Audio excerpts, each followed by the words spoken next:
Hello there, everybody on the internet stratosphere. It's me, again, uploading on the secondary channel, like I almost never do. Today I've decided to come back and actually do my interview show because of the fact that, Anyway, today we have a very special guest with us. Obviously, because this is the interview show and not my any other content that's on there. You might know her as Kyanna from the HuniePop video game series, and also Miss Gordon from Seduce Me. And in other television projects, you can see her in Here Comes Asa, Late Blooming Sunflower, and Daddy's Sister. Strange name, but okay. We have... It sounds worse than it is. I promise it's a wholesome family drama. Good. We have Hayden... I cannot pronounce her name. Your last name. I can't pronounce your last name. It saved my life. It's okay. Hayden Daviau. Because it's French. Oh, okay. And we like to confuse people. Being a person from Vancouver, you would have a fucking French last name. So, Hayden, we've actually been acquainted with each other for about a year or two. Am I correct?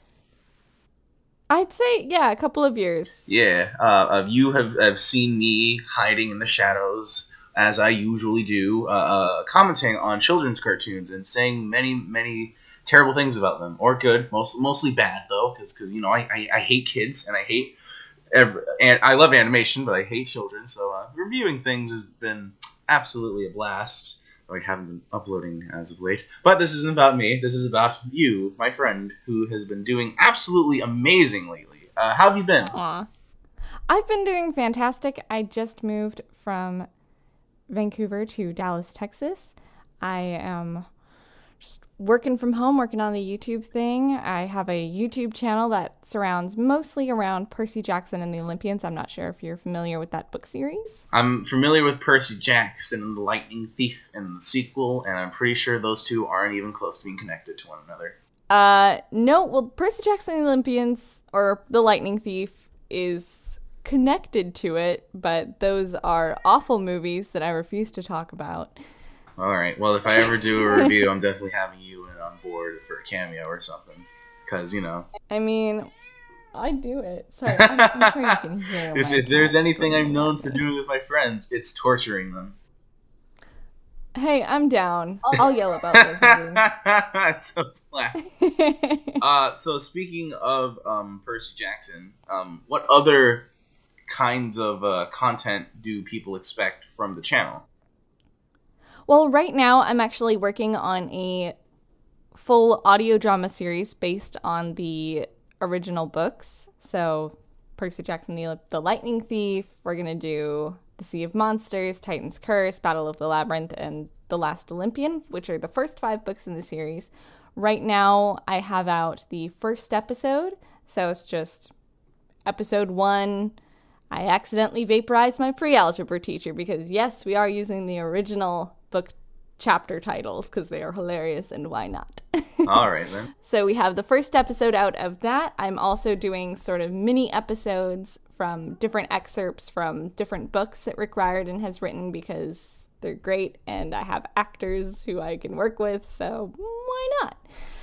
Actually, I wanted to talk a little bit more about the whole acting aspect. I'm looking at your resume right now because, professional boy, and I've seen that you've done a lot of theater. You've done such classical things such as Little Shop of Horrors and Hercules and the Seven Laborers. Seven Laborers. I'm not good at speaking today or reading things. But anyway, could you tell us a little more about your theater expertise?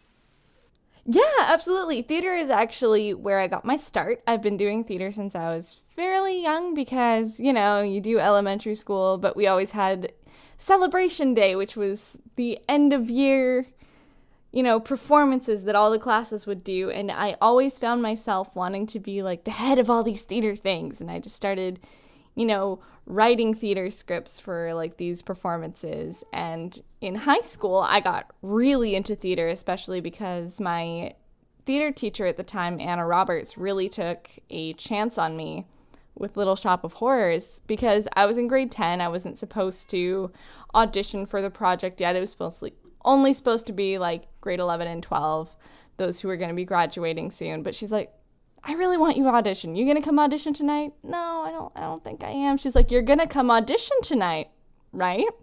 So I quickly slapped together a song. I'm like, God, what songs do I know? Sandra D. I like Grease. Let's do that one. It's a good musical. So I didn't know the whole song. I just sang like a short excerpt from it. I got the role of Chiffon, which is I don't know if you're familiar with Little Shop of Horrors. She's one of the 3 singing narrators. Oh, yeah. During the show. Yeah. I had 2 solos in the show. It was really fun, but that was my first like musical that I did. And that was really fun. I love theater. I miss it a lot. Now that I'm down in Dallas, I'm like, I need to do more of this. My apologies for interrupting you, but that actually brings me to my next question. If the chances were that you could branch out from voice acting to possibly Broadway, would you take that opportunity? No. Oh, wow.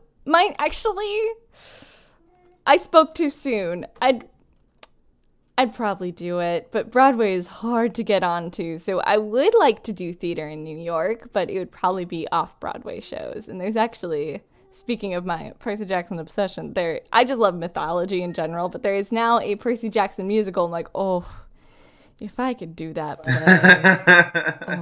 I'd say please. Go for it. Be like, hey, yo, I'm a voice actress. How about you let me go and audition for this one? Just slide in your resume. Done musicals, man. Just slide into their DMs. Just let me at it. There was a tweet that someone made, speaking of your love for Greek mythology, something about the new Percy Jackson movie or something like that. And fucking hell, I gotta find that tweet. But while we do that, let's actually start talking about your voice acting and what led to you to become a voice actor. Well, I'm gonna start this story how I always start it. I really like cartoons, as most of us, who get started in this, especially nowadays, do. I just was watching way too many cartoons. I think I was watching Teen Titans at the time because I have all of it on DVD except for season 5 because I hate season 5. But anyways, I was watching the behind the scenes of my Teen Titans DVD, and it was showing all the actors like Tara Strong, Greg Sipes, all of them whose names are escaping me right now, but they were recording and like they were doing scenes and talking about how they got cast and how like their acting chops really helped with these certain characters. And I was like, hold up, I am an actor. I was 12 at the time, I want to say. So it's like, hang on, I'm an actor. I like cartoons.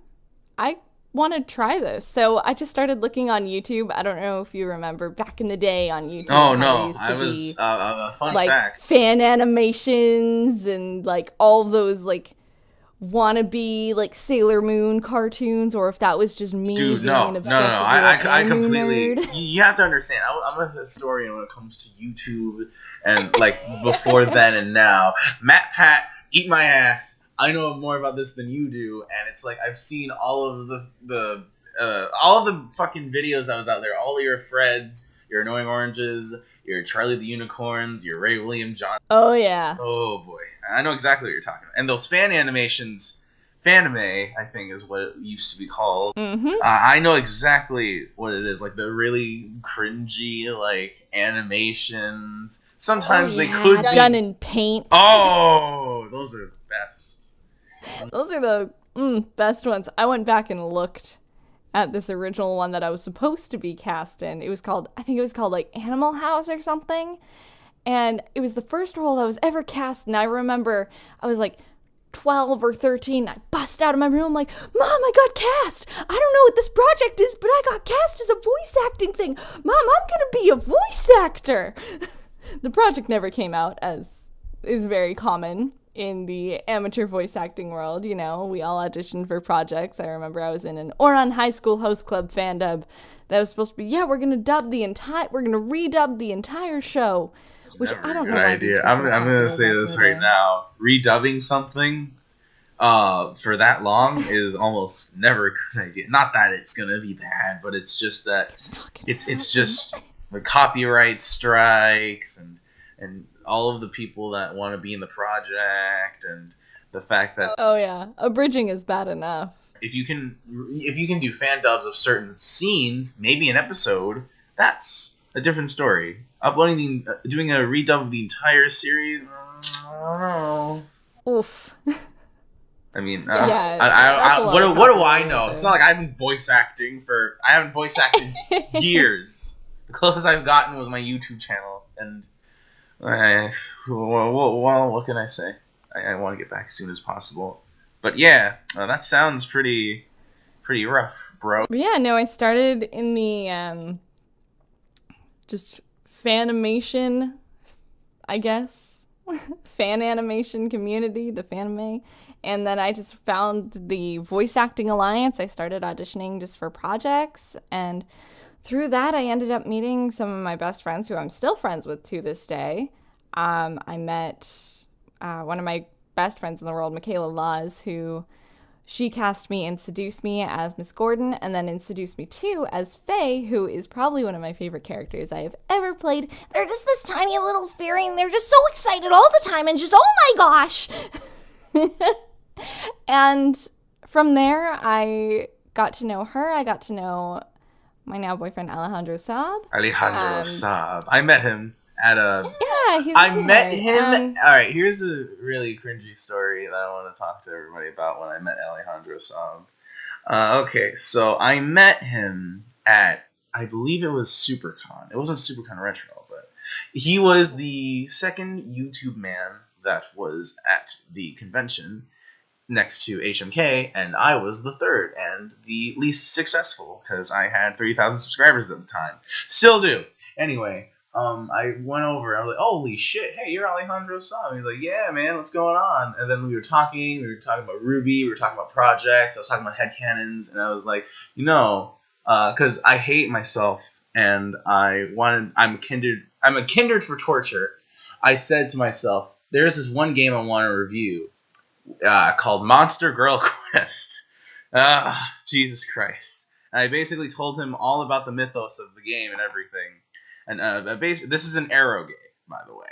And I've seen not a lot of people request it, so I'm like, I can get views from perverted monster girl loving people if I reviewed this thing. I told him, when I get 10k subs, I'm gonna review it. Everything else is a blur from there. So, Alejandro, if you're seeing this, I'm sorry. Do not blacklist me. You know what? I'm sure he doesn't even remember. Yeah, I mean, I'm pretty forgettable. No. So anyway, it was a good time. It was definitely a good time. But anyways, he's a cool dude. But yeah, through Michaela, she actually sent me the auditions for HuniePop, which is like my most notable role for people, like, especially like on the internet. People either know me for Faye and Seduce Me or Kyanna in HuniePop. Those are my two most notable things, and I couldn't ask for more. I love those games so much. Playing Kyanna was a blast. I'm glad that you found success in the mainstream. Now let's talk about the development of HuniePop. I'm actually very curious. When I was growing up, there's one character in HuniePop that I cannot stand. Kyanna is one of my faves, but I think it would have to be Q. I just want to talk about this for just a second. If I can get the voice actor. Go ahead. I'm gonna apologize to her, but she's the worst. I mean, Kyanna's like the best, and everyone's so nice, and then it's just Q, and then the other redhead girl. Audrey. Audrey, like both of them can just eat my ass. I just just stop existing, please. But all right, little rant over. Now I wanted to talk about like how exactly did the audition go? Well, it went well, but how exactly was the audition for HuniePop? I'm quite curious about that. Okay. Well, this is actually kind of interesting because originally I was like, I don't know if I'll get this game. I doubt I'm good enough to get this game, as all people tend to say, like, I'm not good enough. I'll try, but I just tried for Nikki actually, and I did sort of a high, more anime voice. I was like, okay, I gave it a go. And then Ryan, the director, he actually got back to me. He was like, hey, I heard your demo that you attached. can you just do your normal voice? Don't try to put on an accent or anything. And can you read for Kyanna? He's like, I really like your voice. Like, I really like your intonations, like just the way that you speak. I just want like sort of a casual read for Kyanna. Just read through the audition, give me a couple takes, and we'll go from there. And I gave it a go. I didn't think I was going to get it. He got back to me fairly quickly. He was like, I want you as Kyanna. So it was kind of interesting because I had no idea. I was like, whatever, I'll just do this audition for this cute little nerd girl and call it a day. But through that, I got Kyanna, who's now, oh, she's my best girl. I loved playing her. She's just so cool and just sweet. She got her, like, she's a little baby mama. I love kids, and I'm just like, oh, I love this girl. She's cool. She's someone I would hang out with. Okay, here's the question. Can you speak any Spanish at all? Absolutely not. I knew it. I was just kind of like, okay, I wonder if she can actually... Because I love Kyanna, and she is a Latin American mother, so I was going to be like, oh, I wonder, can she do a line in Spanish, maybe? Nope. I did not mean... No. No, I can't. It's funny, he actually asked me for alts for one line, when you find, like, for... You know how the girls quiz you. It's like, all right, what's my last name? Yeah. Like for like real things you do on dates. I have not been in many, but I'm pretty sure they just don't randomly ask you, hey, remember, who was my best friend in first grade? Say it or you don't love me. Do you do that with Alejandro? Security code number. Like do you do that with Alejandro? Answers. What color is the back seat of my car when I was 16? Yeah, no, I'm not. No, I don't. That was not first date. It's like, hey, you want to play video games? But there was an alt. He was like, hey, can you say Del Rio with a Spanish accent and roll the R? And I'm like, no, I'll try, but it'll be bad. And I did it. I'm not going to do it right now. Don't worry. I won't embarrass you to that extent. Thank you. I can do that on my own. But no, he's like, hey, can you do this? I'm like, no, because I'm 18 and I can't do this is all I got, buddy. Now, since we're talking about the indie video games that you've been in, have you ever, with the success of those games, come the Let's Players, have you ever met any of the Let's Players that was in the, like Markiplier or Jacksepticeye? Have you ever met any of the Let's Players of the games that you're in? No. Aside from the one I'm dating, no. I would love to meet Markiplier. I've heard good things about him because I did the HuniePop musical with Random Encounters. Funnily enough, I played Nikki for them, but they told me about Mark and Nate and stuff like that. Although, actually, no, I lied. I've met Nate. Nate Wants to Battle. He played HuniePop, so there. I mean, I guess it counts. Yes, he's in the industry. It counts a little bit. He's in the industry. He's Let's played HuniePop, so you know what? I feel like that counts.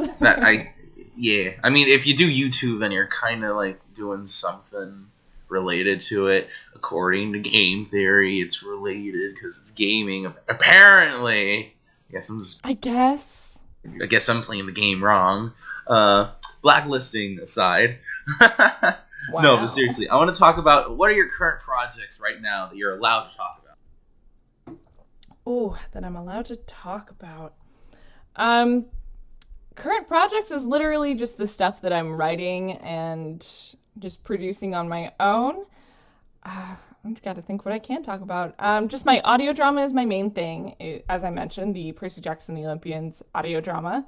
So that's my main project. Things that I voiced in that I'm not producing. Last year I did Daddy Sister, which was a Japanese drama. So like live action Japanese dramas that are really popular over there, they don't really get over here. But for the Olympics that we're gonna have, that are happening, and they wanted to do sort of a promotional thing like NHK, which is like this big broadcaster, or like the biggest broadcaster in Japan, wanted to have English dubs of a bunch of Japanese dramas in order to show what real Japanese culture can be like and sort of educate people. So last year I did Daddy Sister, which was my first lead role in a show. And it was just about a young girl who had to take over being the head of the family, being the father of the family, because that is something that's very important in Japan, is to have a father figure. So my character, Tsuneko, had to take over being the father of the house, which is why they called her Daddy Sister. But I know in our American culture, daddy has a very different meaning sometimes, which is like interesting name. Like, let me explain. I promise. But yeah, I did that show. It was 156 episodes. It took us about 5 months to dub the whole thing.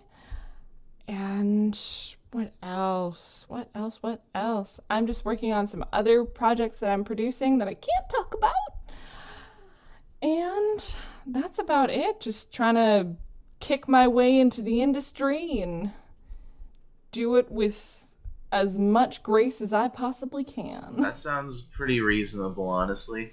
All right, a few other questions that I have over here. The first one would have to be, out of all of the voice acting experiences that you've had in comic dubs and in fan animations, what do you think was your favorite, like a comic dub that you've done that you haven't produced or that you haven't uploaded on your channel, that you haven't edited or whatever? Which one do you think is your favorite? Oh, out of the okay, I'm gonna answer both questions because these are fun. First, I think my favorite fan animation, I'm a huge fan of Winx Club. I don't know if you remember that show from back in the day. That's still happening because... Oh yeah, and now Duart's dubbing it, and it's like, they need to stop. I love it, but they need to stop now. You're ruining my childhood. But anyways, salt aside, I'm just going to put that over there. There's a fan animation where it was like this one girl who's like a witch or whatever, and then she becomes a fairy. It's a whole thing, but it was a really well done fan animation. The art was really pretty. I got to play this character. I got to, play with my lower register. I was like 13, so it's like, all right, I'm just gonna talk real low and hope this sounds okay. My acting was awful because I was 13 and awful. Yeah, it was really bad, but I think that was my favorite fan animation. It's not up anymore, and I'm kind of happy about that. But I think my favorite comic dub, oh man, I'm looking at my channel right now. I'm like, which one? I did this one. It's probably it's actually my most popular fan dub, so not fan dub, comic dub that I've done. It's called the I Like You game. And basically, it's some of the main characters from the Percy Jackson Heroes of Olympus, book series, playing the game where you try to, where you say it's like, I love you to the person, and you say it in such a way that you try to make them laugh or smile. I actually played this in theater. Hi, buddy.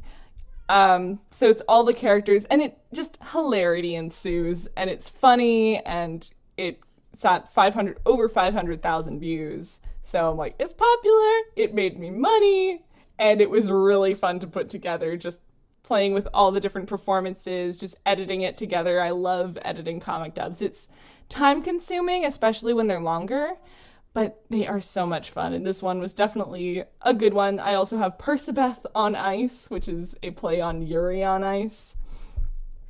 So I worked on that one, and there was a lot of improv involved in that.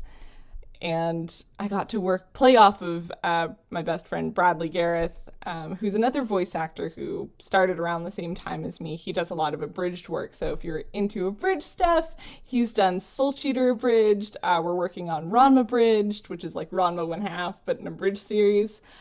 What else are we working on? We have just so many different projects on the go. We have Shaman King abridged coming out. I'm in all of these, so that's why I'm shamelessly plugging those. But yeah, there's my long answer to a very short question because I don't know how to stop talking. That's usually a good thing. You're fine. Another few questions that I want to ask is Yeah. this one's again going related to HuniePop. How many times has there ever been like a moment where the entire cast and crew have like met, like have like just gone out to eat or just hang out or whatever, or is it just like the entire cast has never met in one room? Well, there's never been a time where the entire cast has gone out to meet. I know most of the cast personally. My good friend Amberly Connors, who plays Belly, and my friend Sarah Wiedenheft, who played Celeste, who was the alien. Fun fact: I had we're all sorry. very good friends. Like, no, it's all right. Fun fact: I actually did interview Amberly Connors a long time ago. Yeah, Amber's a sweetheart. I love her so much. Sarah and I were at a Christmas party together, and we had a moment where we were just standing there, and we're like, wait, this is kind of like a HuniePop reunion. God damn. Well, blow me down. Oh yeah, that one. Yeah, I think that's the only time. I think they're the only other HuniePop actors that I know outside of Michaela, who is in Honey Camp Studio. That's nice. That's always nice to be in a union with your friends. Speaking of HuniePop related content, has there been any word of a possible sequel to HuniePop, or is that still on the back burner right now? I am not sure because I was only in the first game, so I'm not directly involved with the production of the HuniePop series. I know he is doing HuniePop 2. I hope I'm allowed to audition for it, because, I mean, Kyanna's cousin is in it. I feel like I'm older now. I'm a couple years older. I have better range and better acting skills now. I'm like, just let me play all of the Del Rios, please? Please? Please. Actually, no. I'm kidding. I'm play as Alberto Del Rio. Yes, I will play Kyanna's father. I will play her son. I'll just play all of them. I'm kidding. That's completely me. I think the wrestling joking. reference I just told you went right over your head. I don't watch wrestling. That's fine. It's weird though, because I've noticed a lot of voice actresses really like wrestling, and I'm like, yes. What? When has this been a thing? I think the reason they say it's like real life anime. It is the way that it's presented. Dude, it is. Like honestly, especially but the indies, it's more like that. And with WWE, it's kind of like that, but most of the anime boys are getting their asses kicked. Rest in peace, Sammy. Rest in peace, Sami Zayn. He'll never get that title. Anyway, on an unrelated note, going back to the we have a few more questions and then we'll head out. We'll sign out. Being a voice actor in Vancouver, I wanted to talk about this with a few voice actor people for a long time. How like there are people that do voice acting that are in California or like LA or wherever, like Tara Strong, John Maggio, Kevin Michael Richardson, and like they do their stuff. And then there's like Funimation, like Todd Havercorn and people like him. And then there's like Vancouver, Sam Vincent, Matt Hill. At some of the cartoons that they do, they only do like ones that are broadcasted in Canada. And then sometimes whenever you move to somewhere else, you only do cartoons that are broadcasted over there and anime that's broadcasted over there. What's the whole deal with that? I still, to this day, do not understand why that is. Like, how come I can't hear Double D do voice acting in anime? And then, like, another instance was, like, the original voice of Vegeta was the copycat Vegeta in Super, which I thought was very interesting. I thought that was a really fun choice. That was awesome, but I want to understand how come, like, they don't do that more often. The thing is, we do very minimal... Sorry, my neighbor's dog is barking. The thing is, in Canada, we do very minimal amounts of anime, and the main anime dubbing studio is Ocean Sound Productions, or whatever they're going by now. They've also done anime out of Azure Productions, which is where I primarily worked when I was in Vancouver. And the thing is, if you're going to work on a production in the United States as a Canadian actor, you need to have a work visa. Although there is something you can do, which I believe they did for Dragon Ball Super, which is called Source Connect, so that you are able to, you can see what's going on the screen and hear your director who might be in the United States, but you're still in Canada and you're dubbing from a studio here. So it all depends on the situation, depends on the anime, depends on how they've licensed it. And for cartoons that only air in Canada, it all goes back to what the license is. I worked on a show as a production assistant. I'm not allowed to say which show yet because I haven't been given the go-ahead. I can say what I did, but I can't say what show. I worked as a production assistant on a cartoon that only airs in the United States. We don't get it in Canada. So it just depends on the network you're working for.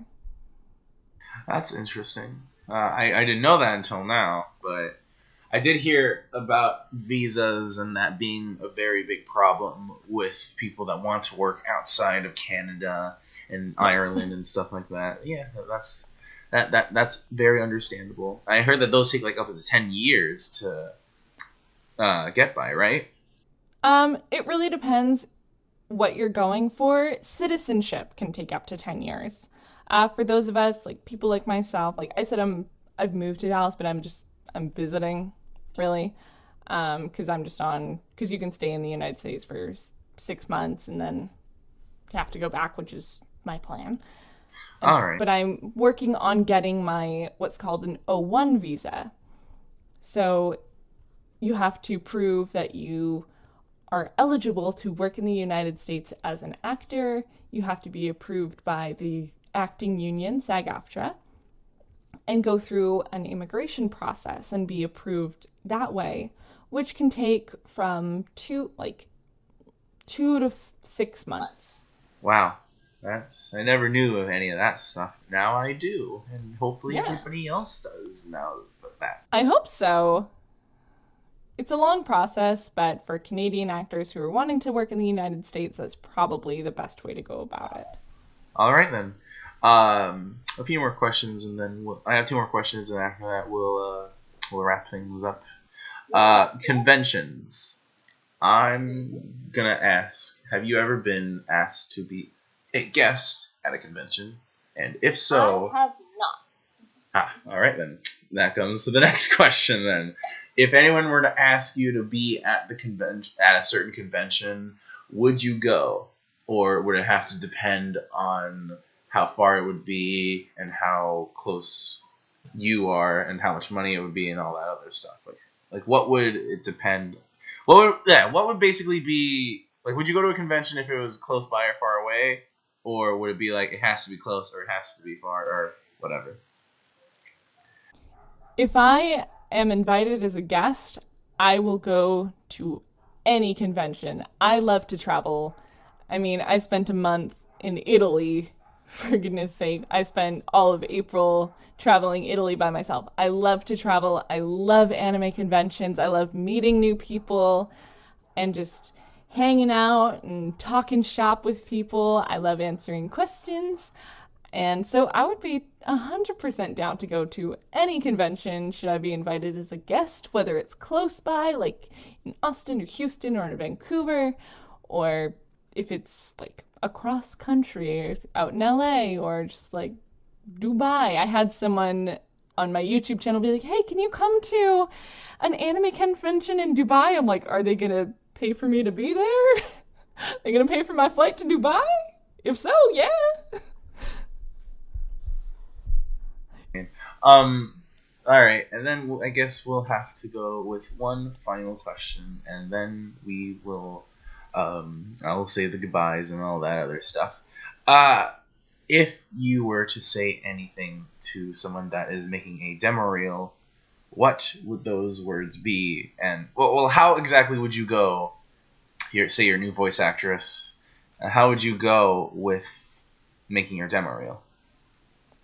So define new voice actress. So someone who's just starting out, like they've never done anything before, or they have projects. They have projects, but like now they're getting serious about it, and they're like, "Oh, I'm gonna make a demo reel." Like, how would you really?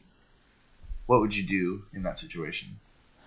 My best recommendation before making a demo reel is to get a little bit of coaching from a professional and see where they think you stand, see if they think you have a good leg up in the industry, because making a demo reel can be fairly expensive if you're going to get it made properly at a studio and have the script written for you and everything like that and get it properly mixed. But if you're talking more amateur demo reels, I'd say talk to somebody and show them your work. Sorry.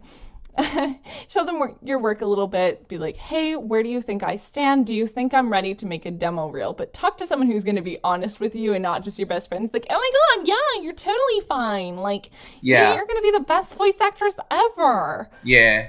Here's a mistake I made. I made my own demo reel, and apparently, like here's the thing. I'll send it to you after this, but I made my own demo reel. Because sound cadence apparently always look for people, and I'm just like, oh hell yeah, I'm gonna make my own demo reel and everything. Because I looked at it and it apparently costs like about $200 at that point. Well, at this time, still, I'm not spending that much money on a fucking demo reel.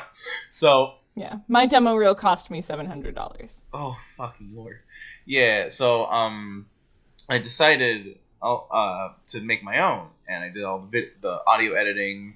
I put all my stuff on there and all that stuff. I was like, yeah, that's great. And then another voice actor went up to me and said, hey, this is really good, but you're not supposed to make your own. So I basically am at that oh fuck moment where I messed up.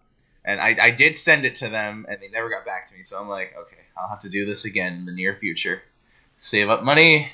Yes, my best recommendation is don't make your own demo reels.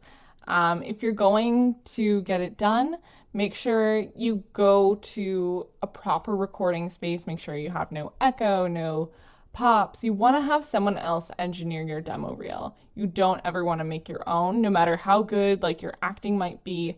It looks very unprofessional and sloppy to put together your own, and that's not me judging you at all. That's not what I'm saying. But that's what the public it's like how it's how it's supposed to be done. I got you. I understand. So anyway, with all that being said, we have finished record. Or we're not done recording yet, but we're done with this episode. It's over. Thank you, Hayden, for joining me for season 2 of this show. That's what I'm gonna do now. Whenever I take a long fucking time to work on something, it's gonna. Thank you for joining me. Of course. Thank you for having me. And for you, viewer, thanks for giving me the gratification that you've actually watched this, or you skipped to the end. And in that case, why? Just watch my shit, man. Come on. But other than that, where can people find you? Primarily, you can find me on Twitter at HaybaleVoice. That's HAYBALE voice, all lowercase. You can just find me on there. You'll see me doing a goofy pose against a wall. It's from my headshots. And on YouTube, you can find me at Hayden Daviau VO, or you just type in Hayden Daviau Percy Jackson and you'll find me, or just type in Hayden Daviau and I'll pop right up there. Just search for Percy Jackson and the first thing you'll see is Hayden's face. Oh, probably. I just do all the Percy content. With that being said, I'm Mr. Cake Dragon Man. You can find me on the first channel, Mr. Cake Dragon Man, or The Last Cake Games at YouTube.com. Or if you're a good boy, you can subscribe to the Mr. Cake Space Dragon Man YouTube channel, where you'll get commentary videos, YouTube poops, covers, shitposts, and episodes of interviewing thingamajigs. And if you're really a good boy or good girl, I'm not going to assume your gender, you can donate to my Patreon, to where I can fund more projects like this, as well as actually hire video editors to do things like reviews, other videos, and other stuff. And hopefully I can hire people by the end of this year. But with the luck that I have been having with Patreon, no. Anyway, thank you all so very much for joining me and Hayden for another episode of Interviewing Thingamajigs. Expect another episode whenever. I don't care. All right. Bye, everybody. Bye-bye.